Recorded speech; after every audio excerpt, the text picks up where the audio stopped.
success, because he was the first man, that Nobel laureate. He made a new technique to make a new, a medicinal compound. Because you know that these cyclic compounds, heterocyclic, they are always medicinally active, biologically active. So the serendipitous discoveries are always there to make. But the only thing is, you must have the mind ready for that. Okay? So I think I have given you enough. Some of these pages you can skip. Now this racemic. Because of the development of technology and development of methodologies, the principles which is existing in one branch of science can be used in other branch of science. So that is why the borders are melting and everything becomes amalgamated. So that is the order of the day. So I will try to explain that. Then I will try to tell you some incidents to explain that. Science is really fascinating and interesting. Of course, we have come with a specific purpose. So I will tell you what are the opportunities in science. And as I mentioned, I will tell you the interesting history of science, and I will try to point out one of the eminent physicists, Homi Bhabha. What was his passion? How did he develop passion for science? Then I will try to tell you that you should try to inculcate your passion of science even if you study something else. That is most important. Because Homi Bhabha first had a very interesting passion for science in the childhood, but his father insisted him to study engineering. So he studied engineering, but later on he did not give up his passion. He devoted his life for science. Next slide. Of course, science will develop due to limitations, surprises, and revolutions. I will try to tell you some of the things, and also I will tell you the advancements in science. Next slide. Next. I have listed some of the possible reasons. Your school would have insisted to go to this program, or some of your teachers would have compelled you to go here, or you would have been inspired by some of the teachers due to their teaching and the subject, and you may have a curiosity in your mind for quite some time, and you would have made a decision to come over here. Or some of your parents definitely would have insisted you to go over here. Then your friends, since your friends are participating in this program, you may like to come over here and participate. And some of you may have a real passion for science. Can you raise your hands? How many of you are really having a passion for science? Right. Very good. Several people. So due to passion in your science, from your childhood, so if you have come from within yourself, then only you can learn that. And also you should definitely ask questions in your classroom. So that is why when I started the lecture, I told you that I do not like giving monotonically lecture, rather we will interact.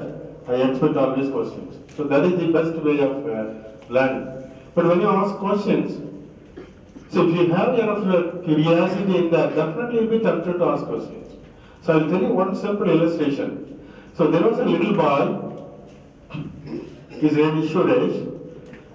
One day he asked his father, he was 4 years old, he asked his father, "Dad, tell me what is the difference between an animal and a human being?" The father simply told him that an animal walks with 4 legs and a man walks with 2 legs, among cooking things. So different people are asked to cook, and judges will be there, they will evaluate that. So one day when I was watching that, there was a very interesting program in which the judges asked the participants to prepare a sweet dish. So if you take long, what will happen? Suppose you do the experiment in without air. Then can you take it to the air? Why? Did you ask your teacher why I should not take it far away? No, you didn't ask. The reason is, you are asked to calculate some quantity. What was the question? You were asked to calculate the period of oscillation. And for that you were given a formula. So that formula is suitable only for this small oscillation. If you make large amplitude, the motion will not be so smooth physically, because when you take it to this end and if you leave it, it will exhibit different kinds of motion. So you are not provided with a formula to do that. Well, whenever your teacher tells you a constraint or limitation, the natural question you should ask is why one should. If I do this, or if I make large oscillation, what will happen? So that kind of question you should have the curiosity to ask. Okay, so that is the answer for that. Right. Then another thing I'll tell you. So, if I put a stone in a pond, what's happening? The waves will be forming. Small ripples will be coming. If you put a big stone, large amplitude ripples will come and it's going. So after some time you cannot see that. What's happening? Why? The waves are dying out. Due to which property? They are dispersing out. They are dispersed. Dispersed means they are spreading out. I mean, when you meet in the assembly in the morning, at the end of the assembly you have been asked to disperse. The same way the amplitude slowly dies out due to dispersal. And there is another way of, there is another incident I could tell you. So in England, most of the cities are connected by canals, channels and canals. And in those days, in 200 years ago, the boat is the common mode of transport.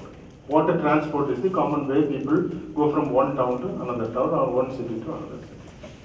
So one day, 2 centuries ago, a particular person, a naval engineer, he was observing the motion of a boat. But in those days, the boat was not neither rowed nor it is mechanized. What will happen is the boat will be drawn by horses.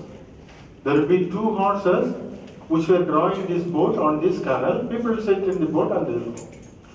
And this particular gentleman was sitting on a horse and he was just watching it. Speed, again it will be a synchronized பண்ணிடுவாங்க. ஏன்னா இது இவங்க போறதை alter பண்ணிக்கலாம். வேற அது already settle. ஒண்ணு change பண்ணிக்கலாம். செட்டில் பண்றாங்க அப்படின்னு